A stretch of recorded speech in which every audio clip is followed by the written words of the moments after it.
Is in the pledge? Carmen?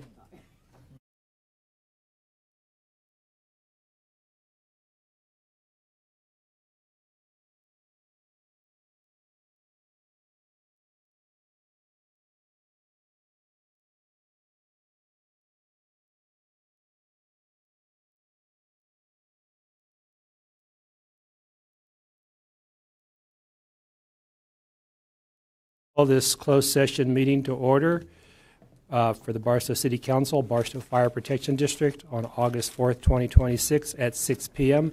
Ask that you all please rise if you can for our pledge led by Councilmember Hernandez. Ready, begin. I pledge allegiance to the flag of the United States of America and to the republic for which it stands, one nation, under God, indivisible, with liberty and justice for all. Madam Clerk, can we have roll call, please? Yes, roll call is complete and all members are present. Thank you. Participation is invited. Members of the public may address the City Council on any agenda item during the designated public comment period. Individuals attending in person are encouraged to complete a speaker request card prior to the item being considered. Individuals participating remotely should use the Zoom raise hand feature or follow the posted instructions to request to speak. Code of Ethics is your elected governing board. We will remember the Code of Ethics that we voluntarily and unanimously approved. During this meeting, we will treat each other and the public with patience, civility, and courtesy.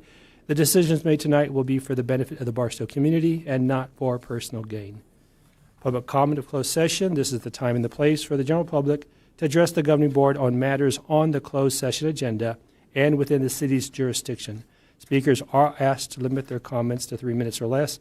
All requests to speak must be received prior to the agenda item being addressed. Madam Clerk?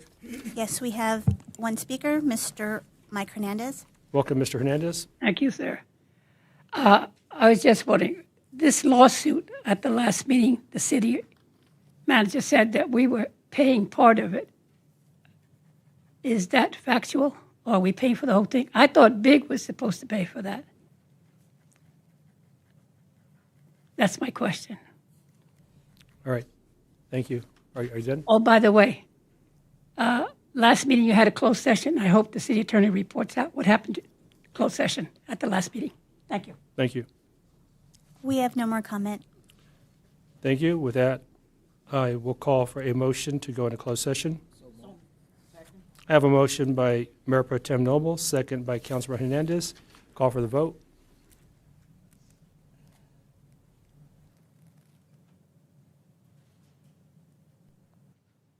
And the motion passes unanimously. Thank you. With that, we'll go into closed session. And Mr. Hernandez, I will get an answer to your question.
session at our next regularly scheduled meeting, and we will report out of the last meeting's closed session as soon as we get our attorney and staff counsel back.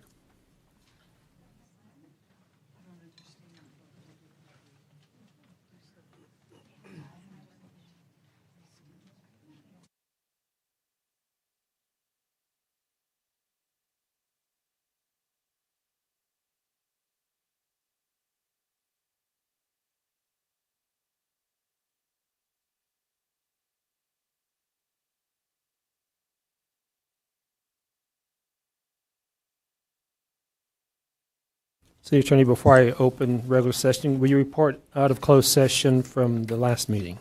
Certainly. Thank you, Mr. Mayor, members of the council. The record reflect that on the last meeting on the 21st, there were 7 items on closed session. There was a special meeting at same time as the regular meeting at that time. There was 1 item on that agenda regarding real property at 681 North First Street. That item was discussed. All members were present. There was no reportable action as to that item.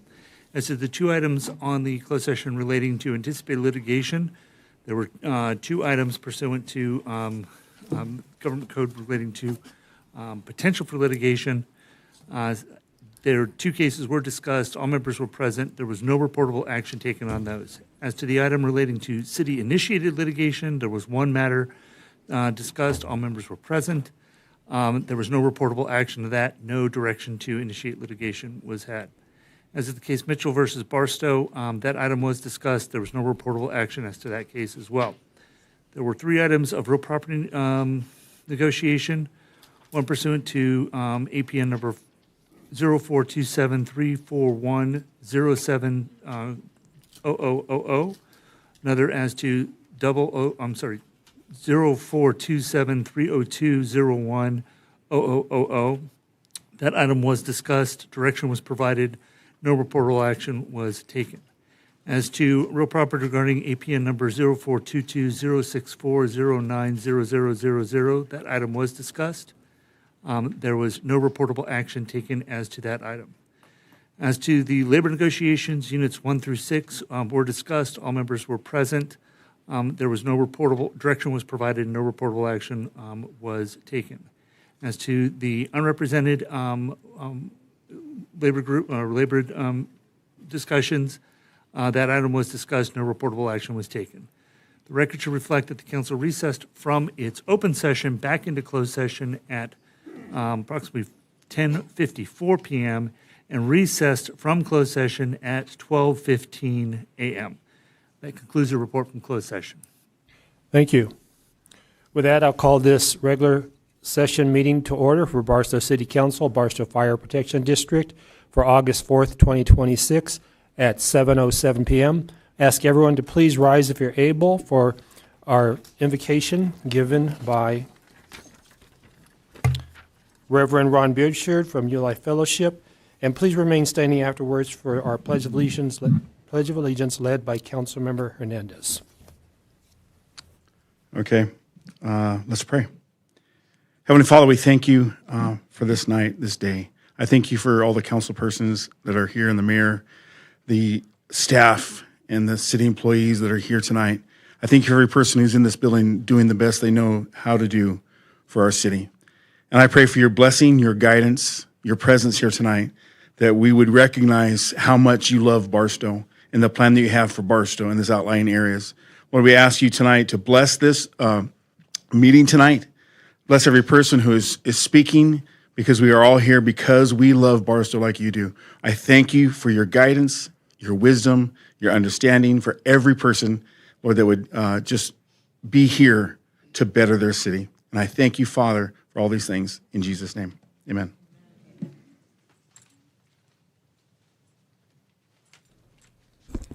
Ready, begin. I pledge allegiance to the flag of the United States of America and to the republic for which it stands, one nation, under God, indivisible, with liberty and justice for all.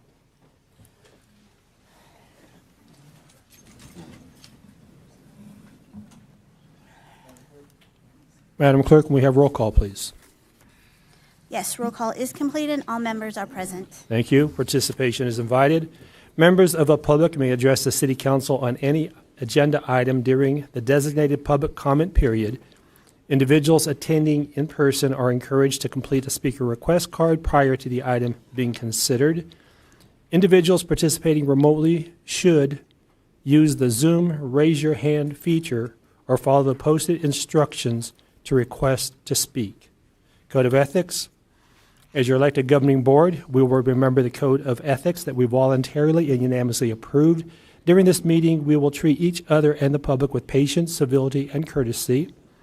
The decisions made tonight will be for the benefit of the Barstow community and not for personal gain. Review and approval of the agenda. This is the time and the place for the council to rearrange the order of the agenda, adding items or removing items from the agenda, or removing items from the consent calendar for discussion and or separate action. Items may only be added to the agenda as allowed by state law, including Government Code Section 54954.2b, allowing emergency items to be added by majority vote, or allowing items that arose to the city's attention after the agenda posting deadline, but which require immediate action, to be added by a 2/3 vote of the council members present at the meeting, or if less than 2/3 of council members are present, a unanimous vote of those members present. Before I get a motion, I'm going to ask that the motion include to move business action 13 in front of 11. I'll call for a motion. So move. I have a motion by Councilor Hernandez and rearranging, moving 13 in front of 11. Second by Mayor Pro Tem Noble. Call for the vote.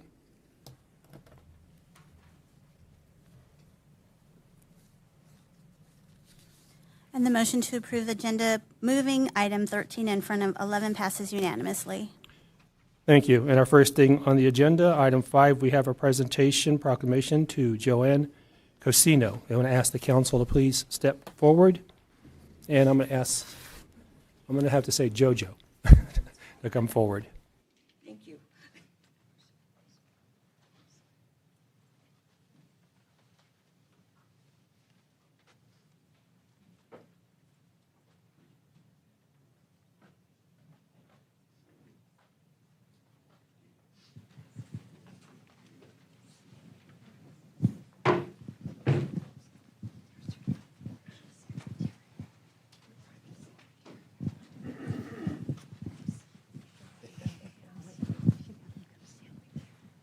I thought you had left because we had a problem getting through here. Stephen, you want to come up? Yes. Steve, we're going to ask you to come up also.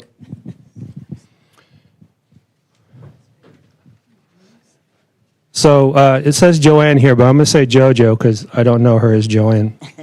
So we're honoring JoJo today, and we have a proclamation here for you. And it says, whereas, and you're very familiar with these, aren't you? You typed a few in your life. All right. So whereas JoJo V. Casino dedicated nearly 3 decades of distinguished service to the city of Barstow, beginning her career in 1989 and advancing through numerous positions before serving as city clerk service manager, while also faithfully serving the community as the elected city clerk for 22 years. And whereas beyond her service to the city, Ms. Cusino generously dedicated her time, talents, and to numerous nonprofits and community organizations, including the American Cancer Society, United Way of Barstow, the College Foundation, the Barstow College Promise Initiative, and a certified ombudsman assisting veterans and seniors, making a lasting impact on their lives, on the lives of countless residents. And whereas the city of Barstow is grateful for Ms. Casino, unwavering commitment, compassion, and many years of dedicated service to both the city and the nonprofit organizations that strengthen our community. Now, therefore, be it proclaimed that the mayor and city council of the city of Barstow, California, hereby recognize and honor Joanne V. Casino. Do you want to talk to the? Okay. Thank you so much. I am really honored. for this proclamation and recognition. I would, let me get my together here. I would like to say for somebody to be able to do the things that I did here at the city and within our community, there are people in the background that are backbones. And I'd like for you three to please rise up, and that's David Mylander, his wife Renee, and my assistant in the city clerk's office for many, many, many years, Maria Chavez. And these people dedicated their time without pay when we did things for nonprofits, and did so many events with us, with catering and elsewise with the city of Barstow, with our kids, the Barstow Youth Advisory Council, which is one of the greatest things that I have ever done. Those kids were great leaders in their time and have grown and have done so much in their lives. So it did really help. And I thank City of Barstow for letting us do that program. Thank you. And just one question. That fifth wheel you bought, what, 5 years ago? You're going to finally use it? The fifth wheel? Oh, yeah. We're going to finally use that? Yeah, we did. We finally got out last year. We went out for 8 weeks and 9,100 miles. Nice. Use it some more. Yeah. This weekend. Thank you so much. God bless you. I'm sorry? I asked to speak because I just want to say that Jojo, I believe it's Kuzno, or is it Casino? Kuzno. So Jojo Kuzno, she exemplifies what it is to be a true servant leader into our city of Barstow and the surrounding communities, and her husband as well. I mean, he retired from the fire department, correct? 35 years. 35 years. Round of applause for Mr. Kuzno here. Both of them, and they continue to give back. And what took us so long to recognize somebody so outstanding? You should be Mr. and Mrs. Barstow, because I just want to thank you for everything that you have given and have given back and continue to do so. So thank you, and God bless you on your retirement. Appreciate it. I'm not going to let you off that easy. She knows how bad I can be. I know, Jojo. Trouble and I wish you the best. You have given so much and so freely, both of you, Steve. I know you truly have been a team. And just like you two are retiring, Mike and I are retiring. No. Oh, yes. So I wanted, yes, so this will be my last term. And it was such a pleasure to know you, and I know we're friends. It wasn't just to get ever any recognition. It was the way I think we as Barstow are a family, that when there's a need, we show up. The sadness for us is with Dee Dee. And I hope we close the meeting in her honor. But I wish you all the best. And I don't think there's enough thank yous from this city for both you and Steve. And all the things that we were able to do, that's the pleasure of it. Right. That's the blessing. Just really want to echo everything that was said by the councilman. Jojo, you're a blessing. Thank you for everything you have done for the city of Barstow. Stay, take care of her, relax, take some rest, but continue to serve your country. Thank you. Thank you both. Okay, now we can go. Thank you.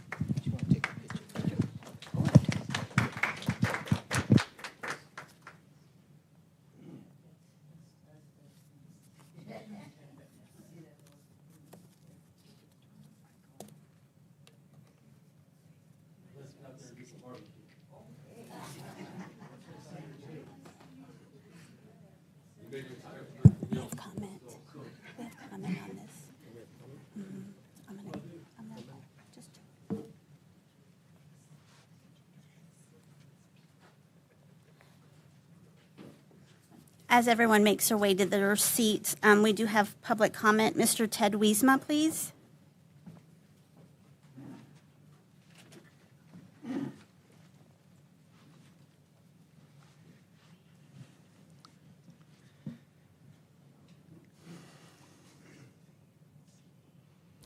Welcome, Mr. Wiesma. Thank you. Just want to say I've met Joanne on many occasions in her job, and she has had nothing but the highest code of ethics, and I think a tremendous asset to this city all the years that she's served. You can't get much better than her. You just can't. So all I'm saying is congratulations. I would have hoped it would have come sooner, but it's here, and thank you for recognizing a very quality Barstow person. Thank you. Thank you, Mr. Wiesma. Our next speaker is Miss Marcia Wiesma. Thank you. Welcome, Mrs. Wiesma. Yes, I too would like to say thank you to Miss Jojo, or Joanne, and also her husband. They have been here since we came here, and that's long ago when the dinosaurs roamed, right, Ted? And she has been, and her husband, at every event they have in Barstow. After they could have retired, they were still at every event. And one thing that is memory sticking in a person's mind like myself is she told me once she was a young new bride, and she ended up out here. And she's done so much for every child and every teacher that we've had in Barstow. Her name is just synonymous with help. And one thing that they always do is they serve the Desert Sanctuary, and they do the best barbecue down there. And Peggy is never going to forget that, and neither are any of our helpers. And Joanne and here, Mike? Steve.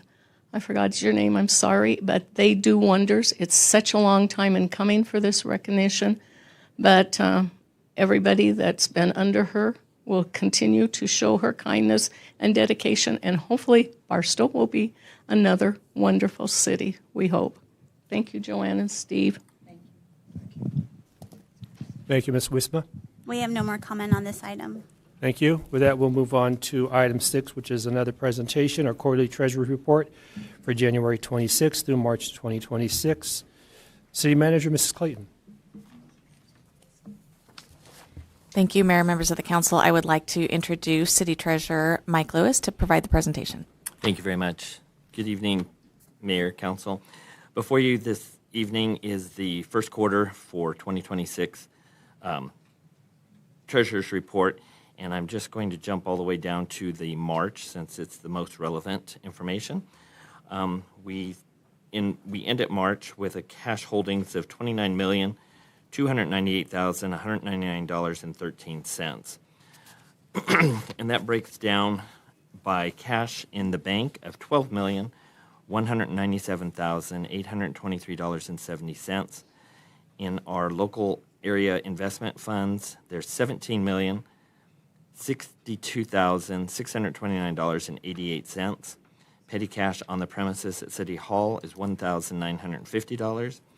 California class investments, $35,795.55, bringing us to a total available funds of $29,298,199.13. And with that, that concludes my report. I'm happy to answer any questions. Thank you. Any questions from council? Seeing none, Madam Clerk, do we have any requests to speak? Yes, we have one. Mr. Mike Hernandez.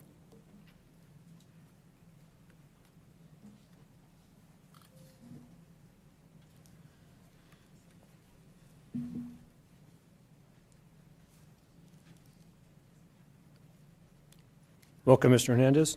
Thank you. My only question to Mike is, the amount of money collected in interest, is that prorated by the accounts you took it out of for accountability? Go ahead and finish your questions, please, Mr. Hernandez. That is my question. Okay, thank you. You're not going to answer it? When you're done. I'm done. Thank you. Bring it back to council. Treasurer, Mr. Lewis, did you want to answer the question, please? Sure. Actually, I'll let Sydney answer that question for you. She knows how it gets divided up. Correct. So on this report, if you draw your attention to the bottom of the itemized funds in the restricted purpose, there's an unallocated interest income line of $389,986.97. Sorry. This amount is collected throughout the year as interest through our bank accounts, and it is allocated across all funds at year end, and this is done every year end. So we will be doing this allocation process within the next few weeks for the fiscal year 26. Thank you. Any questions from council? Yeah, it's a presentation. It makes questions or discussion. Councilmember Rose? I just want to say one thing. Thank you for this report, easy to read. Mr. Lewis, it's good to see you. And Nice to see all of you. Thank you for being here. And Sydney, thank you as well for answering the question quickly. That's all. I appreciate both of you. Thank you. Seeing no more questions or discussion from council, we'll move on to the general non-agendized public comment. This is the time for members of the public to address the council on matters not listed on the agenda and within the city's jurisdiction. Speakers are asked to limit their comments to 3 minutes or less. Individuals wishing to speak in person should submit their speaker request card, and individuals participating remotely should use the Zoom raise your hand feature before the public comment period closes. Requests for special accommodations should be submitted to the city clerk at least 48 hours before the meeting. Madam Clerk? Yes, our first speaker is Mr. Randon Lane. Welcome, Mr. Lane. Thank you. Before I get started, I always have to say thank you to city councils. I served as an appointed and elected official, mayor, council member in the city of Murrieta for roughly 17 years, and so sometimes this job can be thankless, but I wanted to say thank you for your service to your community. My name is Randon Lane. I serve as Vice President of Government Affairs for Athens Services. Athens Services is a family-owned hauling company, but under contract in the county of San Bernardino, we manage all 5 landfills and all 9 transfer stations, including the Barstow landfill. In addition to that, we own American Organics in the city of Victorville, which we have owned for a little over 22 years. And in addition to that, we bring in much valued import into into the county of San Bernardino, so that the county has the ability to maintain low WDA rates, which this city approved a few city meetings ago. In comparison, the county of Orange recently just negotiated their new WDA rates. They went from $37 a ton to $80 per ton. The county of San Bernardino was able to reduce the city's WDA rates by $1, in large part due to the import that is brought into the county. So why am I here? I am here simply for an introduction. I wanted to put a face with the name of Athens. I've given the city clerk my business card, and if the city council, city staff has any questions, concerns, anything that I can be of help with, or my team can be of help with, please don't hesitate to reach out via phone. My cell number's on my card, via email. We'd be happy to sit down, talk with you, answer any questions that you may have. But I just wanted to say, just introduce myself and let you know who I was, talk a little bit about Athens, and let you know that we are here to answer any questions or concerns that you may have. Thank you so very much. Thank you, Mr. Lane. Our next speaker is Mr. Gilbert Asa.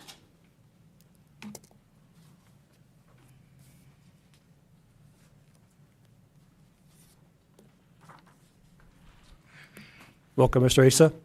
How you doing? I've came in front of this council plenty of times. Too many times. Well, here's the thing. You guys were elected by the people. You're supposed to be representing the people. So tonight, I want you guys to go home, look in the mirror, and say, am I representing the people? Or am I representing my pocket? That is the number one thing. And if you could tell yourself you're representing the people, you're the only one that would know if you're lying. So I want you to carry that on yourself. But do that. Look in that mirror. Am I doing the best for the city, or am I doing the best for my pocket? Have a nice day. Thank you, Mr. Assa. Our next speaker is Miss Louise Miller.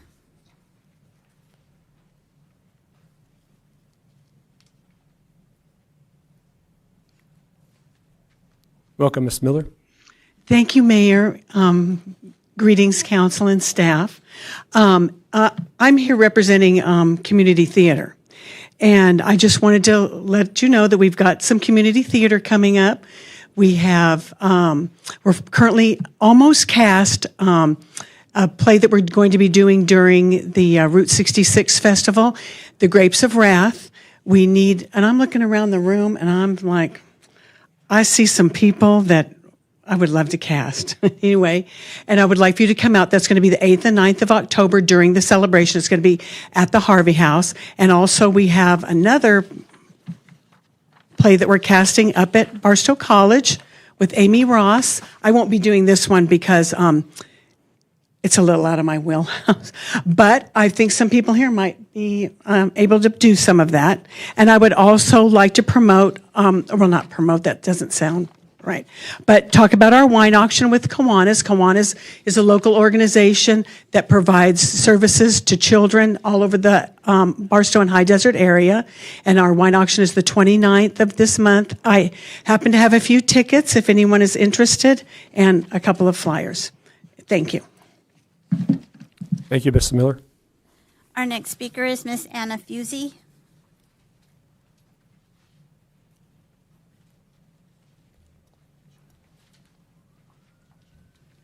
Welcome, Ms. Fusey. Thank you. Good evening, everyone.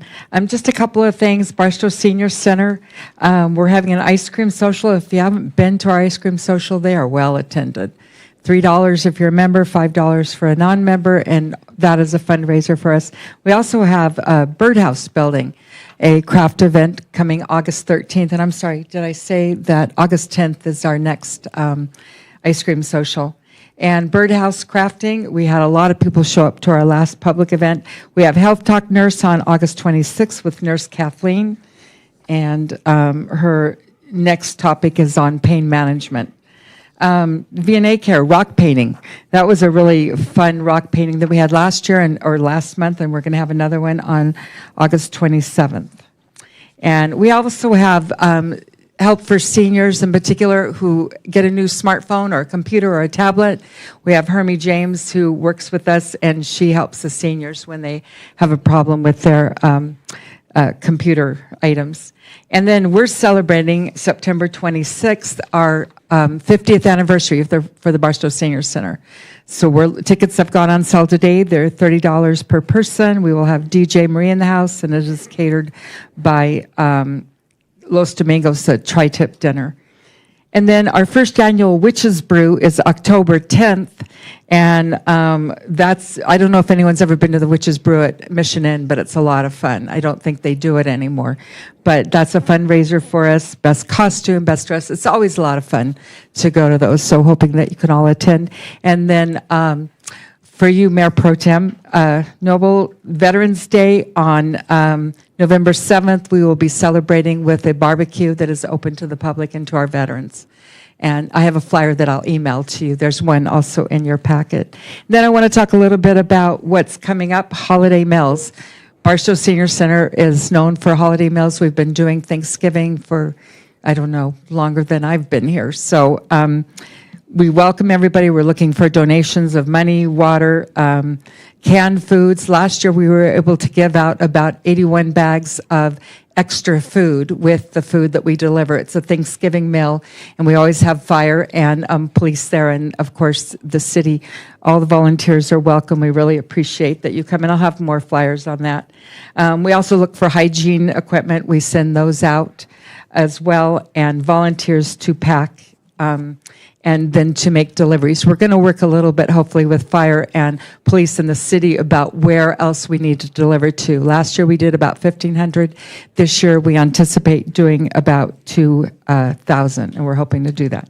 And that's all I have. Thank you so much. Thank you, Ms. Fusi. Our next speaker is Mr. Mike Hernandez.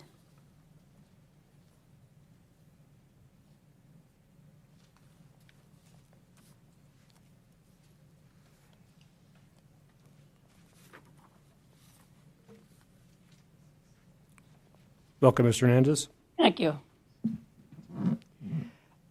2 months ago, I came here and asked what had happened to the money in Measure I and gas tax money between 2020 and 2024. Since considering no roads were done and probably $20 million was collected during those 5 years, I'm still waiting to find out what happened. Also, the $5 million that was supposedly used from Measure I, did it ever go back to it, to the streets? What happened to that? My main thing is Measure Q. Measure Q has been consistently spending more money than it takes in. You have not had a balanced budget in quite a while. In 25, you were $3,140,000 short. In 26, you're $4,190,000 short. We had a reserve of $8,585,000. So that only leaves us $1,500,000. My question is, so at 27, how are you going to run a balanced budget when you've been spending more money than you're taking in? And then Measure Q is not a piggy bank for the PD and the fire department. And they're spending all the money that comes in, $9.6 million. So that means the only way you can cover this is by doing away with the parks, do away with the streets, the seniors, the kids, everything that was passed under Measure Q that was supposed to be allocated funding for. It really, I don't think I'll be around for then to complain about it, but I might be, never know. But I really think it's ridiculous that we're spending more money than we're taking in, and 100% of it's going to the PD and the fire. The only way you continue to fund this fund is by doing away with everything else. And that's not what Measure Q was passed on. It was supposed to be passed that everybody gets a share. And if you're not going to do it, then do away with Measure Q and go bankrupt, because that's what you're going for. Because you asked people to vote for something, they did, and then you turned around and stabbed them in the back and didn't do what you said you were going to do. Thank you. Thank you, Mr. Hernandez. Our next speaker is Mr. Ted Wiesma.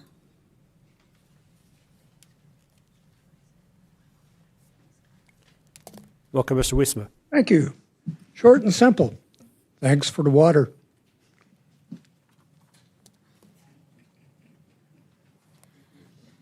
Thank you, Mr. Wiesma. Our next speaker is Ms. Marcia Wiesma.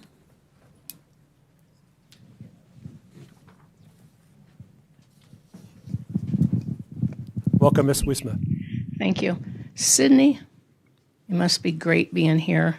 But for 4 or 5 years, things have been on the downward slide. Mr. Mike Hernandez catches everyone. And I'm sorry to say that I've caught this one and Mike said, yeah, you got it.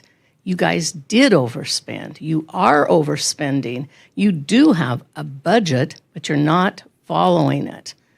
Now, at the last Measure Q, nothing was handed out to youth, seniors, or the general party, the fund that they had. Gone, zero. Now, if you're that much in the short and you keep doing it, you're going to lose a lot of business in this town and a lot of faith in what we placed in you people sitting up on the board. Now, what also is sad about it is people can't get along. I think you have the board sitting out there need to get along, put your heads together, and start working for the city. Please do that before we have a disaster again. Thank you. Thank you, Ms. Wisma. We have no more comment. Thank you. With that, we'll move into our public comment. Protest hearing for unpaid nuisance abatement fees. Recommend action, conduct a protest hearing, subject to the testimony received, adopt attached resolution 5310-2026, making determinations and confirming assessments and proceedings for unpaid nuisance abatement fees, and waive the reading. City Manager, Ms. Clayton. Thank you, Mayor. Members of the council, I would like to introduce Finance Director Harris to provide this presentation.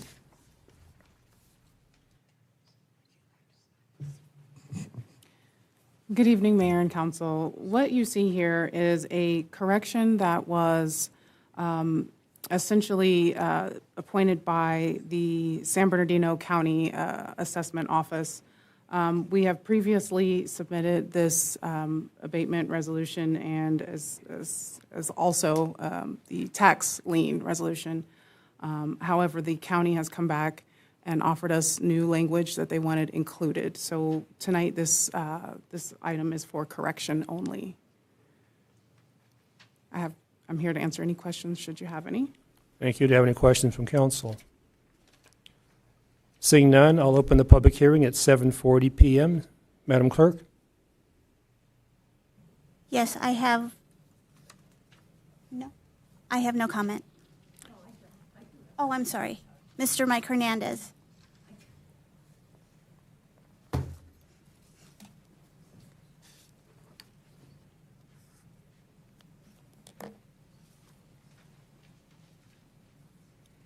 Welcome, Mr. Hernandez. Thank you. I just had one question. Years ago, we had a policy that houses that were vacant and vandalized were boarded up by the city, and then a lien was put on the property to recover the cost. Is that still being done? Because Tex was saying that they've gone to a lot of houses that they had no windows, no doors, and they weren't boarded up. Well, that's what they used to do, is board them up and put a lien on the property. Notify the property owner first, give an opportunity to do it. If they didn't do it, then the city would do it. Are you referring to this still doing particular it? property, Mr. Hernandez? Yes, vacant property. So you're referring to the item on the lien list? Well, don't you have property that you have liens on for that? This is one specific property. Your question is on this property? Oh, just this property, okay. No, I was just wondering about that policy. Does it still exist? We'll get an answer after the meeting. It's not agendized tonight. We have no more comment on this item. Thank you. With that, I'll close the public hearing at 7:42. Bring it back to the council. Any questions of staff? Seeing none, I'll ask for a motion. I have a motion by Councilman Hernandez, a second by Mayor Pro Tem Noble. Any discussion? Seeing none, I'll call for the vote.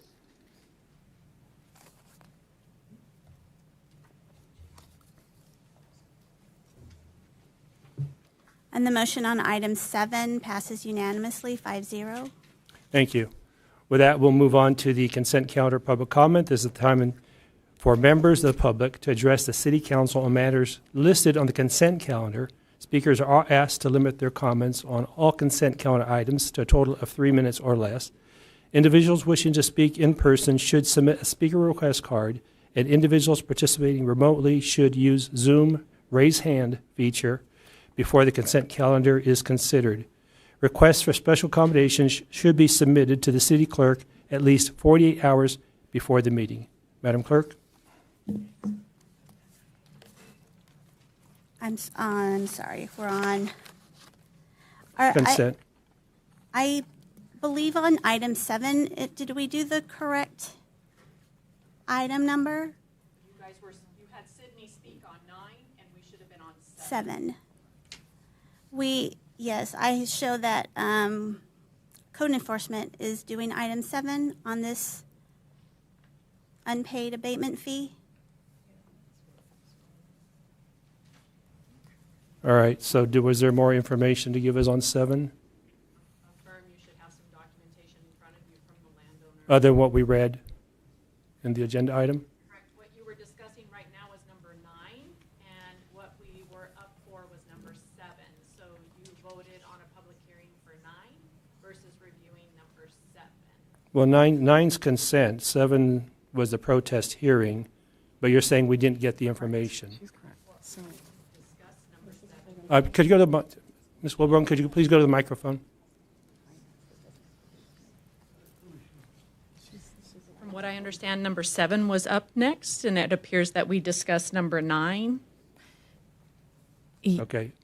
I'm sorry. The information read out, though, I believe was the same, but do we want to reopen the hearing? Because I believe it was supposed to be the public hearing opening with closing. I'm looking so to the attorney. Item 7 was called. I called 7. Item 7 We were was given discussed. information by staff. What I'm being told is we were given the wrong information by staff. So item 7 was called, and you discussed number 9. Mrs. Harris discussed number 9 versus number 7, and you voted on number 9, which was not number 7. No, we I voted think- on 7, but we received the wrong information. Yeah, I think the way to correct this is to take action right now to undo what you just did, whatever it was, on item 7 or 9, because we've got a very completely muddled record at this point. Okay, so we're Rewind going and recall item 7 for the protest hearing regarding unpaid nuisance abatement fees. to, okay, so I'm going to call for a motion then to, Yeah, we motion to rescind, a motion to rescind prior action. all right, let me get the motion, and then we'll go to discussion. Mayor, I'd like to. I'm going to get the motion, then we'll go to discussion. To have a motion to rescind I'm 7. going to give you the motion. Okay, go ahead.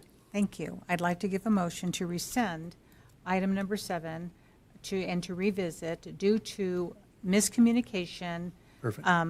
between parties. That's fine.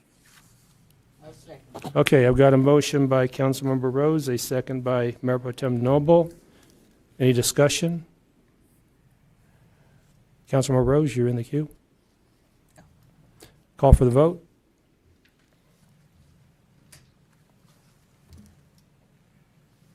And the motion to rescind the prior action passes unanimously 5-0. All right, with that, we're going to move on to item 7, protest hearing on paid nuisance abatement fees. Recommend action, conduct a protest hearing subject to testimony received, adopt resolution number 5310-2026, making determinations and confirming assessments and proceedings for unpaid nuisance abatement fees, and waive the reading. City Manager, Ms. Clayton. Thank you, Mayor, members of the council. I did introduce Sydney because typically under finance, that is through the tax roll, and then we typically go forward with calling up. But I do apologize for that miscommunication, so I would like to call up code enforcement, Mary Willibond, and Cameron to provide this information. Thank you. Good evening, everybody.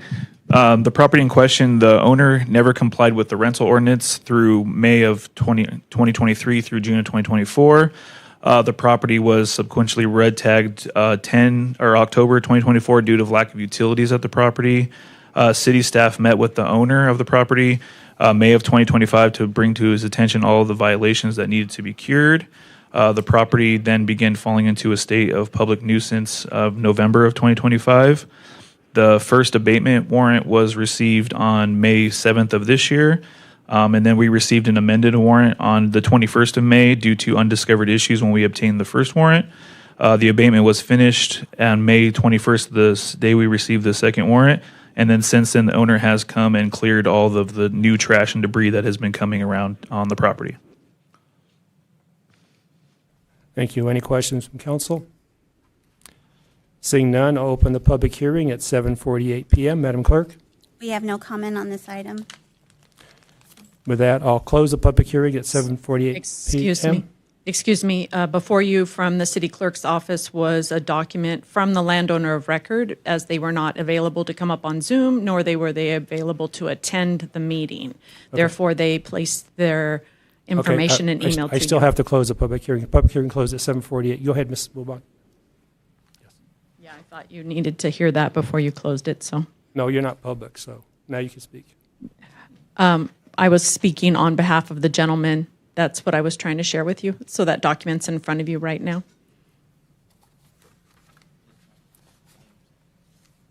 I'm looking. I have a stack here.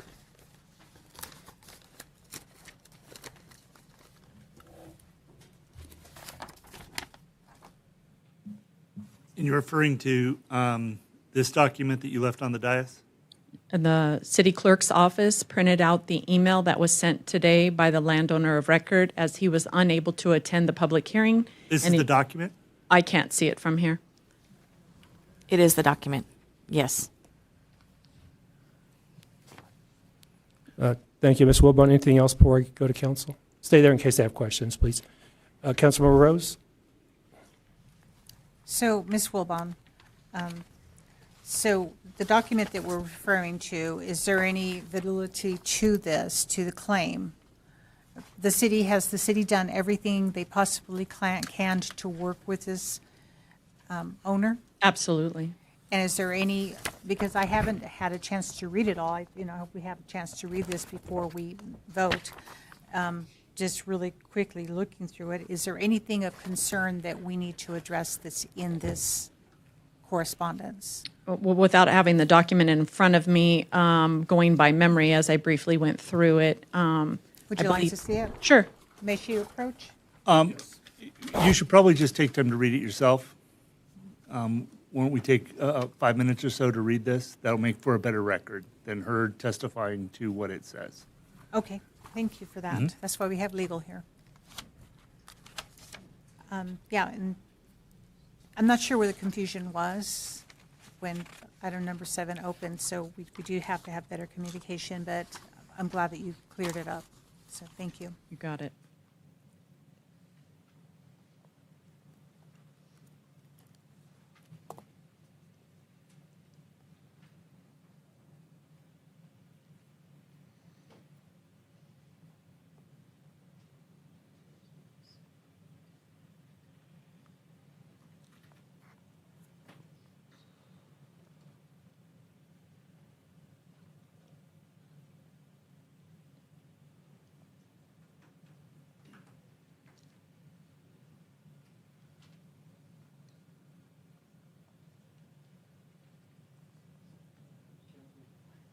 Councilor Williams, are you ready to ask questions?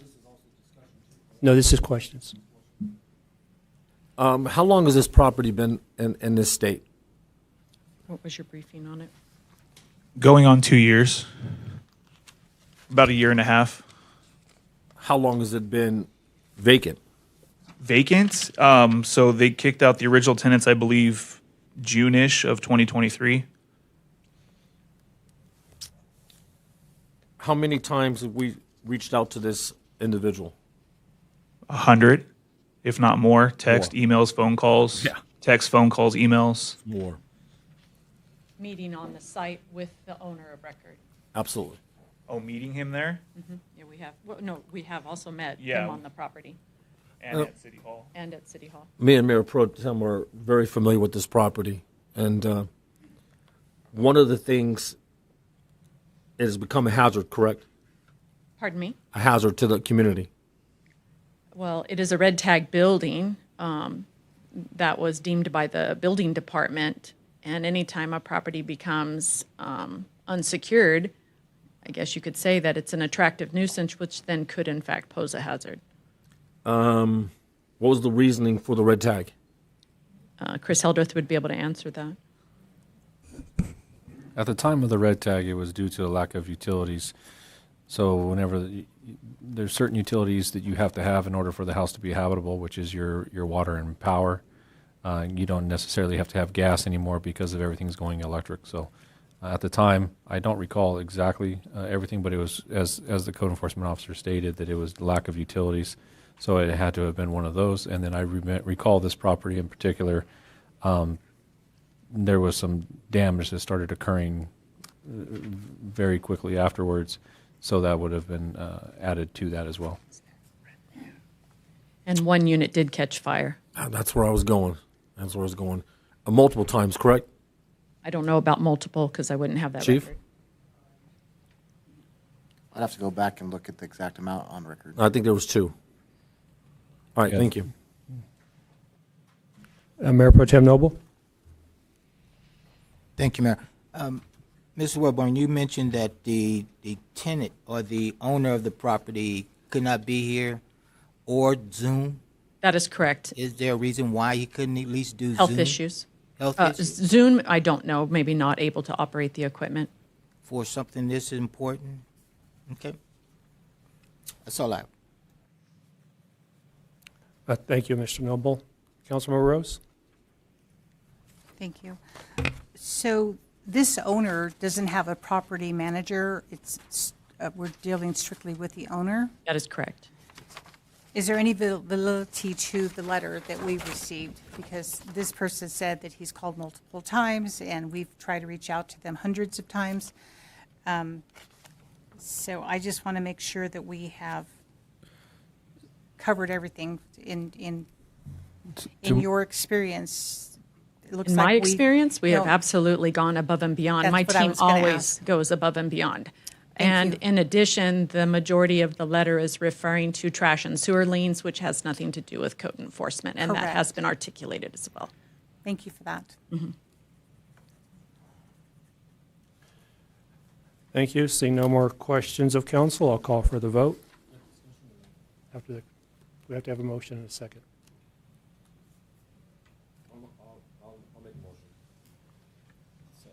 I have a motion by Councilmember Williams, second by Mayor Pro Tem Noble. Discussion? Sorry, the motion was to approve placing the lien on the property? Correct. Yes. Motions to place the lien on the property. Councilmember Williams, discussion?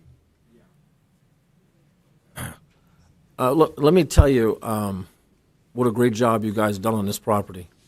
This property is probably the one of the worst in town. And what you two have done, and Mary, with your leadership, to tackle this problem, continue to tackle this problem, is amazing. We always give code enforcement a shot. We don't like it. We're upset with them. But I'm going to tell you, this is why you do what you do. This is why I got the respect for you guys. I know I've been hard on you in the past, but I'm going to tell you, this kind of work that you're doing, you should be very proud of yourself. If anybody knew this property, they'd be shocked and stunned. So thank you for both of you for what you do and keeping our city safe. You're welcome.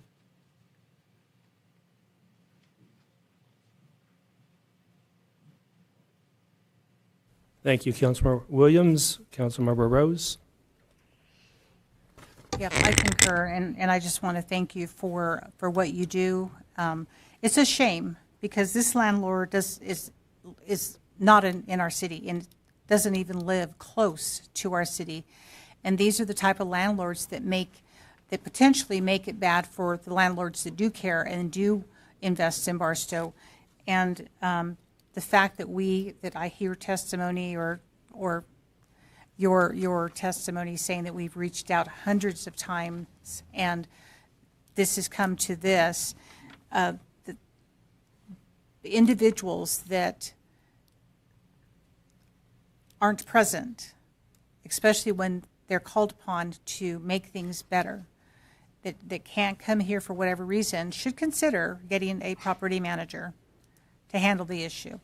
Somebody that's local, somebody that can, address it immediately. Unfortunately, this is the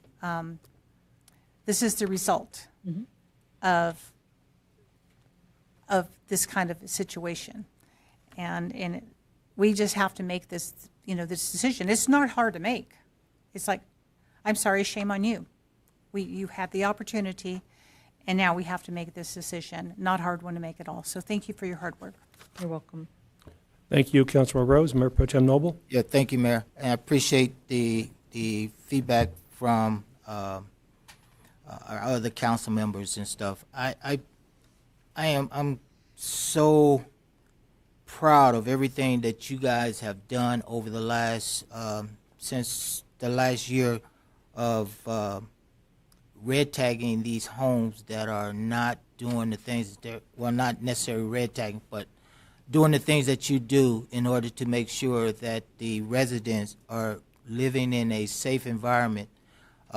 when this was brought to my attention and I found out it was in my district, I took action by getting with Councilman and Mr. Heldred to find out why we have homes like this that are doing the things that they're doing and why it took so long for us to act.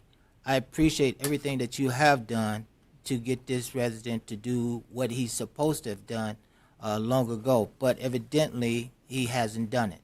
And so, you know, it has to come before council. But I know there's other homes out there in other areas that needs the same action, and I hope that your team is out there doing the same thing to address those issues as they come about. So I thank you and your team for what you're doing to address these issues. Thank you. You're welcome. All right, thank you. And one more thing, and that's for bringing us back on subject. Thank you. My pleasure. And with that, seeing no more discussion, I'll call for the vote. We opened and closed today. Yeah. And again, the motion was for approving the resolution to place the lien. Correct.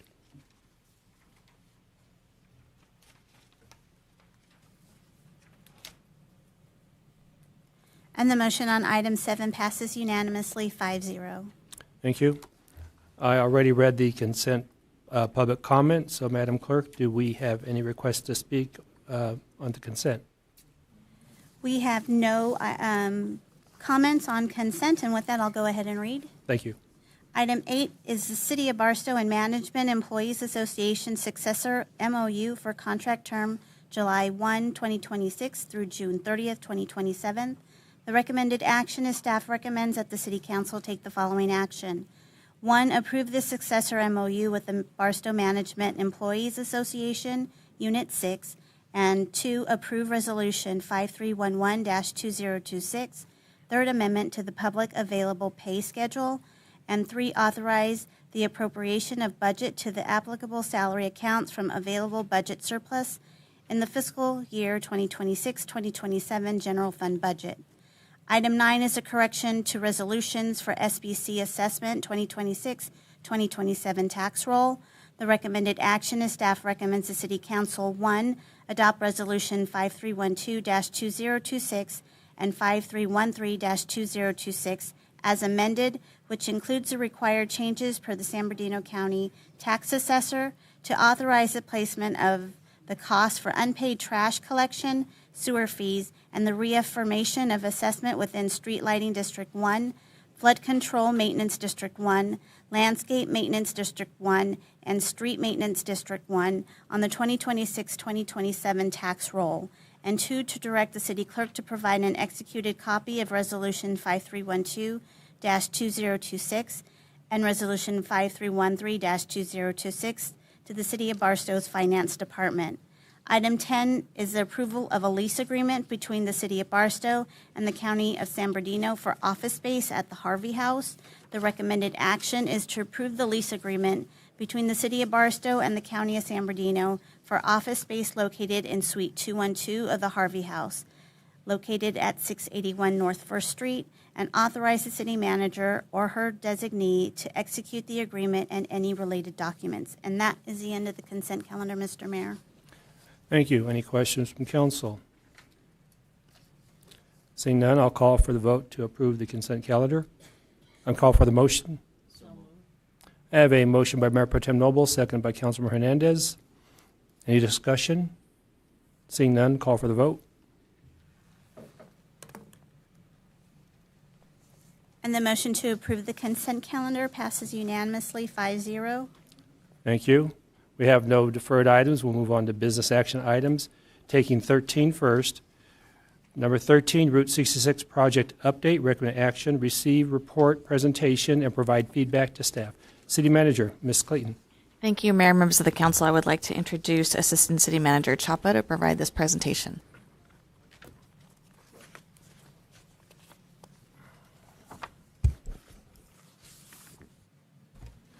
Good evening, Mayor and Council. This is the update on what's going on with the Route 66 Main Street project. So first off, we want to talk about the online poll for the park naming. It's live right now. The QR code's on the screen. Currently, we have a few options to choose from. The Barstow Veterans Park, Main Street Heritage Park, Route 66 Heroes Park, and Mother Road Veterans Park. And we also have a selection for other in case the public has some items they'd like to add. The poll's going to close on 8/16, and we've already seen quite a bit of activity on it.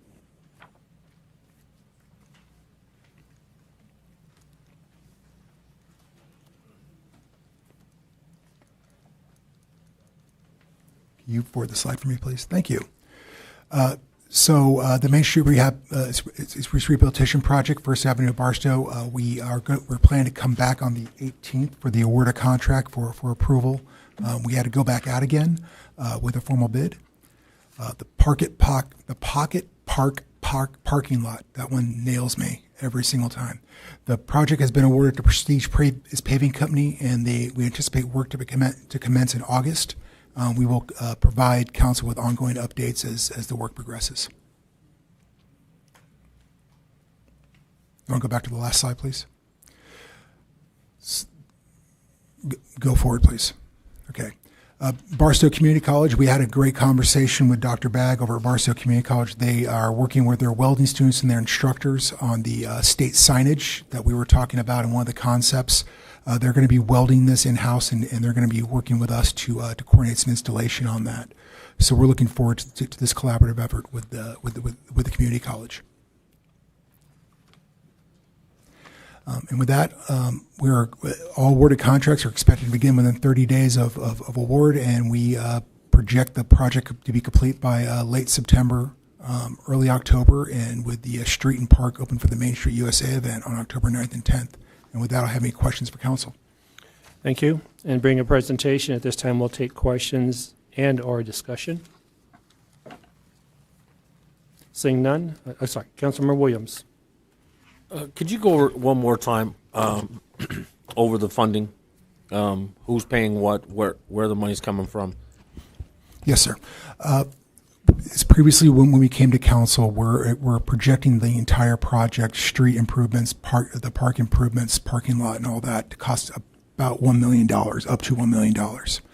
We're looking for about $600,000 of that is going to be expected to come from Measure I, which we've already accounted for. The other $400 we're going to be taking out of the cannabis fund, which we currently have a significant amount of money in right now.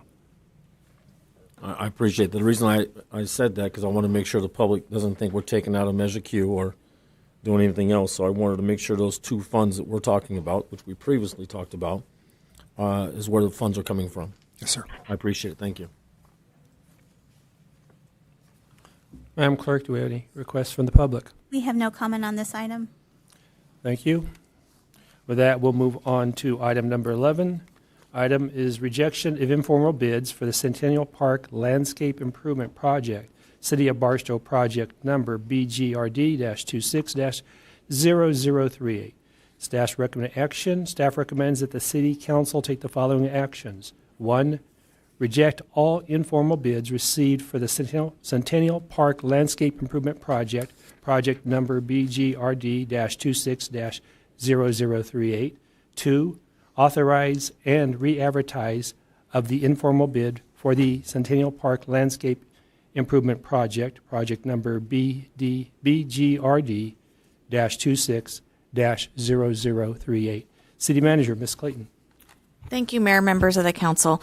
This item is actually part of the update for the Route 66, the item that was just presented by Assistant City Manager Chapa. The title is Centennial Park. Centennial Park is actually formerly named here on Barstow Road. It's referred to as Centennial Park. This is actually the Pocket Park landscape maintenance item for the Route 66 park improvements. So I just wanted to call that out, that it's only called Centennial in this title because we're talking about the Route 66 Centennial, and it's become just a common term for this park. So I just wanted to clarify that, and I will turn it over to Community Director Heldreth to provide an update on why we're bringing this forward. Thank you, ma'am. Mayor, Council, the item you have before you is the rejection of all bids for the current Pocket Park that is located on Barstow Road, or Main Street and First Avenue. As Ms. Clayton referred to it as a Centennial Park, we put that as the bid documents. That's why it's currently, we did not change it, because the bid documents itself say Centennial Park. And that's where you have the naming survey going out to everybody. But the rejection of all bids is due to, we received multiple bids on this project. If it's under 200, and Andrew can correct me if I'm wrong, but it's approximately $220,000, it is considered an informal bid process compared to a formal bid process. Our engineers' estimates showed that the project would come beneath the $220,000, approximately $220,000 threshold, so we put it out as for an informal bid. During the process, we received multiple bids. The lowest bid we ended up having to reject because it did not have a bid bond included. The second bid was the one that was accepted, and we brought that before council, and we awarded that contract. However, there is some state law that allows the awardees of the contract within 5 business days of their award that they can pull back on their proposal. The contractor noticed that they had an error in their proposal, and it raised the price significantly to where we could not move forward with that because it went outside of the informal bid dollar threshold. So we made some modifications to the plans to clean some things up, and what our recommendation is to reject the current bids because they fall outside of the informal bid, and then we will start the process to have the new bidding take place. So with that, I'm available for any questions. Thank you, Mr. Hildreth. Ms. Clayton, anything to add? No, I do know that, just want to add, specific to the overall project is that we put a lot of time into the timing of now having to go back out. So we are in a tight time frame, and we've had some expedited measures put into the bid documents. And when we bring it back, we do have we are on a very tight expedited time frame, and we plan to move forward quickly so that we ensure this goes forward. If anything were to come up, I would recommend bringing a special meeting forward so that we make sure this comes on time. With that, I'm happy to answer any questions. Thank you. Mayor Pro Tem Noble? Yes, Mayor. Thank you. And I was just going to ask that question. What's the timeline are we looking at to put it out and then close it out and then bring it before a special council meeting? Because I don't think between now and the end of August, or at our next council meeting, may not work.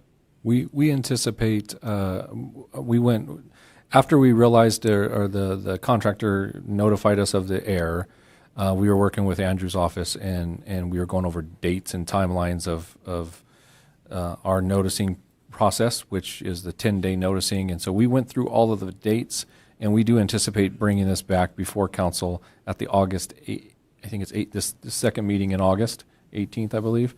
We will hit our timelines, and we feel that the couple days, potentially we, on the close of the actual bids, there's only a couple days within that week, so we believe that coming back on the second meeting in August, we would still hit our timelines in order to get the project complete. And we do believe whoever the contractor is be able to meet that time frame.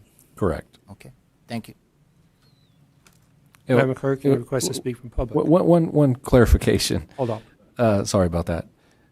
The project itself is going to have a couple different elements, and that's where, full disclosure on this, is that the park itself will be having the landscaping, the shade structures, the benches, all of those types of things are, the city went ahead and we ordered some of the materials for some of this for the park because there's a long lead time. Like the planners, for example, that Mr. Chapa has described in our presentations. So we have done some of that, forecasting the long lead times. However, based off of having the park remodeled and meeting the contract obligations of it, we believe we will hit that time frame. There might be some things that won't be 100% completed before the Main Street USA Festival. Our anticipate, because, for example, we're going to have the time capsule. We have some artwork, as Mr. Chapa explained, that the college is doing. Some of those items might not be completed. The actual contract of what we're working on, though, of the landscaping of the park and that will be completed by hopefully by our Main Street USA. But the idea is to have everything completed and ready to insert the time capsule at the Centennial celebration in November. Okay. Madam Clerk, any requests to speak? We have no comment on this item. Thank you. With that, I'll call for a motion. So moved and continue with the project. All right, I have a motion by Mayor Pro Tem Noble, second by Councilmember Williams. Any discussion? Seeing none, I'll call for the vote.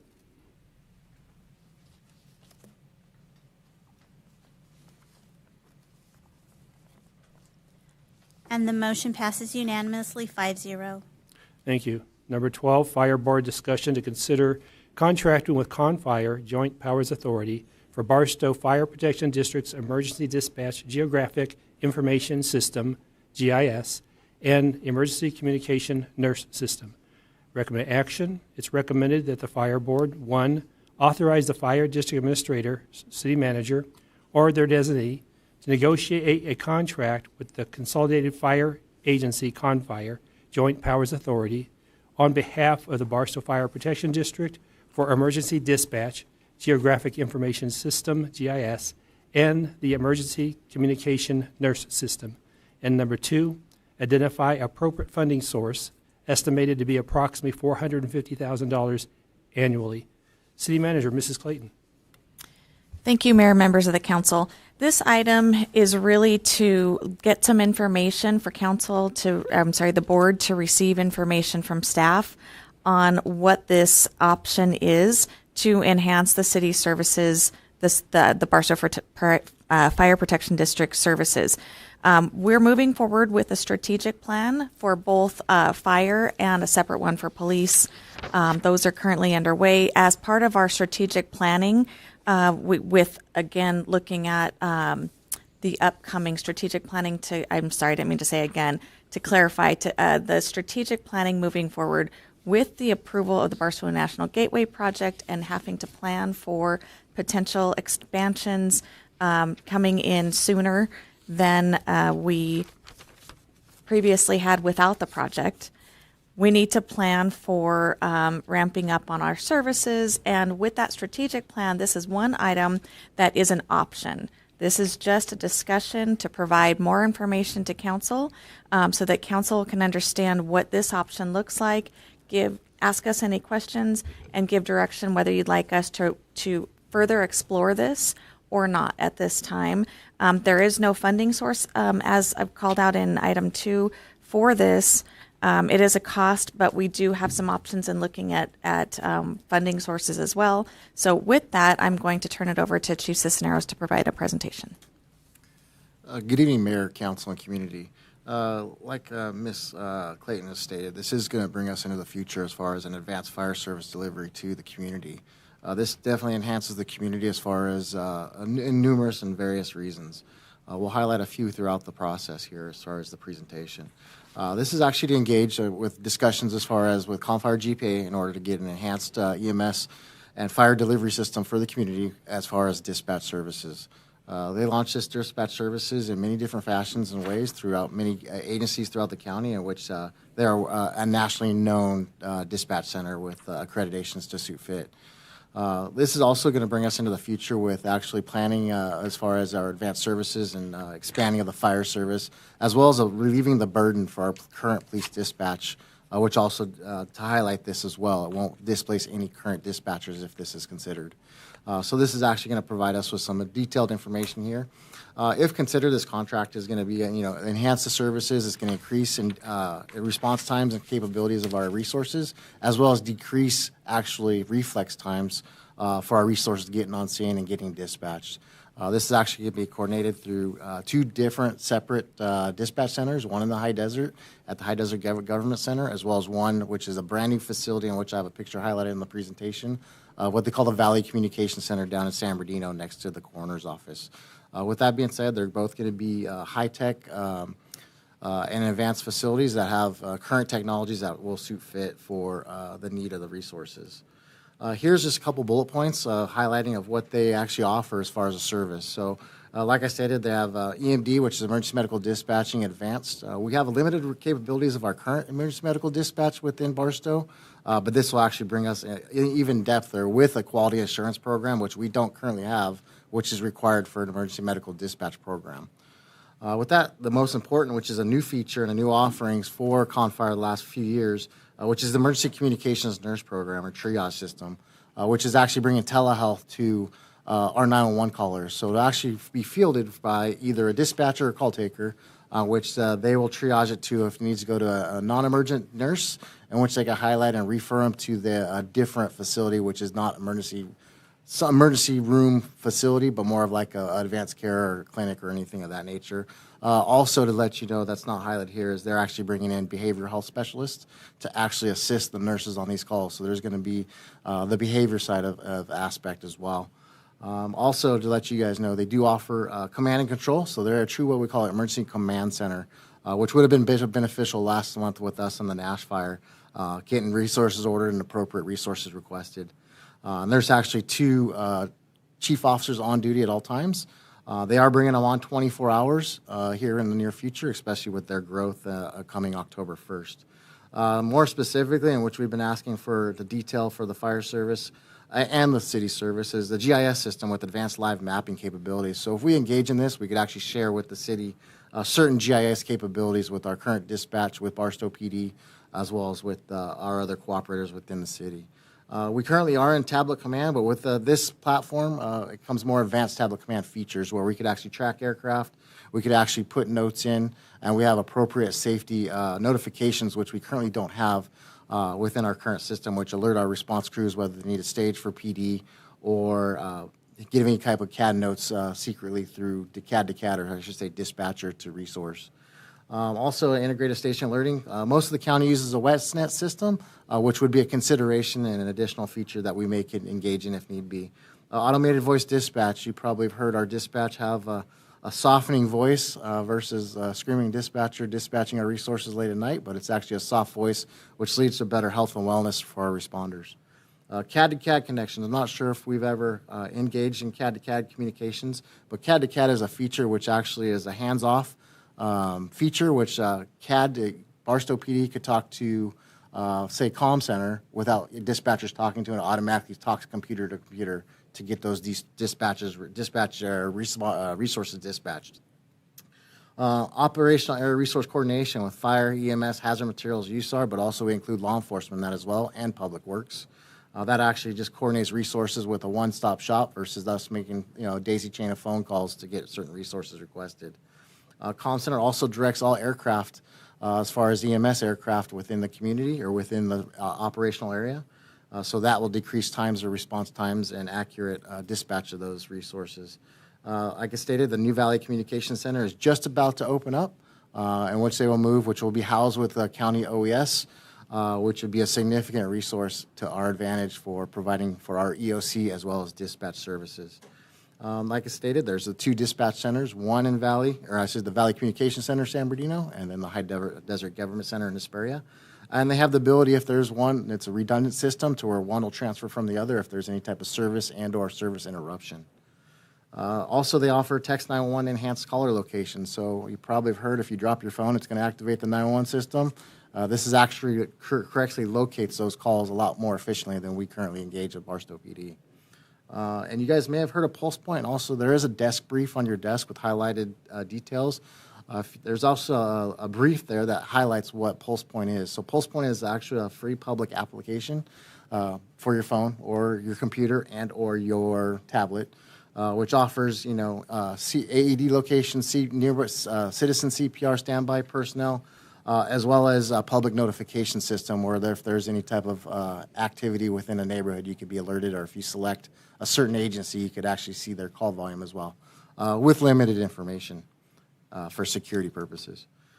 Currently, this is going over the current staffing, which we do have with Barstow PD. Currently, right now, we do have 2 dispatchers on at any given time, which those dispatchers typically after hours answer the general phone, as well as their call takers, as well as dispatchers. They're managing both police and fire, which at time with fire and our EMS, our emergency medical dispatch, is pretty hands-on to where it leaves one dispatcher alone to make other additional phone calls to assist the lead dispatcher on requesting resources, answering police service calls, or anything of that nature. But with the proposed, it brings a fire and EMS-specific dispatch with the daily staffing of the opportunity of at least 15 personnel per day between the 2 centers. With the 2 supervisors, which we currently do not have within our current dispatch, 8 fire dispatchers, so there's 4 in each center given each day, so they handle all the resources as far as dispatching fire resources and or requesting. And then also the dispatch call takers. So there's 3 of those, and those rotate back and forth. And the dispatchers could also act as call takers as well. And then back to those the command and control component, the 2 on-duty battalion chiefs. But also there's actually more than just 2, because down in the Valley Center, they do have the duty battalion chiefs from the Valley also actually get assigned for plan need actions for when fires are going on. They have a local agency or partner cooperator that actually is on call and will respond to the dispatch center in case they need additional help, as well as there's an actually immediate need. So if there's a significant event that needs like a big fire in the valley or up against the mountains, they can respond in there as well. And the plan needs more of like a 4th of July event or a New Year's event or a Y2K event. Also with these is comprehensive communications. These are up-to-date systems which are redundant, which offer the redundancy that's needed for emergency response. Also, just to consider, like I want to restate, that this will not displace any current police dispatchers with this consideration. So we've kept that in our forethought with this consideration as well. As you can see, there's just some brief pictures here that also are supported in the PowerPoint. Below the district logo, you'll see that building. That's the new Valley Command Center or Valley Communication Center, which is due to open up here. Should be open pretty quick, but they've had an open house and a ribbon cutting already, but due to some logistics stuff, it hasn't quite opened just yet. As to the bottom right, you'll see that's the current Rialto Center where they're currently at, which those personnel will be transferring over to the Valley Communication Center. But with that said, I also want to clean up the fiscal component of it. I'll be honest with you, I misspoke when I said $450,000, but last year when we were considering this item, it was actually $504,000 when we got that quote from Com Center for an updated quote. So with that being said, I have no further questions. I do have a subject matter expert and a representative from ComFire if there's any specific needs or questions that retired communications director Chief Bell will be able to answer if need be. So, but with that being said, that's the end of my report for this item. Thank you, Chief Cisneros. Ms. Clayton, anything to add? I have nothing further to add on the information, just again, that calling out that this is just to provide as much information as possible to see if council would like staff to explore further and bring back in the future. As part of the strategic plan, we do want to look forward to a 2 to 3 year strategic plan to build out, and this would just be a component as part of that build out if council would like to explore, if the board would like us to explore it. Thank you. So I'm going to ask the first question for clarification because it does say discussion. Are we looking for a motion to approve this action? So, yeah, as Ms. Clayton referenced, the council recommended action says something slightly different. Her recommended amended action is just providing direction. That can come from a motion or it can just come from general consensus. Okay. I'm going to say we put it in as a motion. So at this time, I'm going to go to council for questions only. Councilmember Rose. So, Chief, this sounds wonderful that we need it. And from your presentation, I can tell that we desperately need this type of service, correct? That's correct. Why do we not have the fiscal impact, the funding source? Why is that not identified?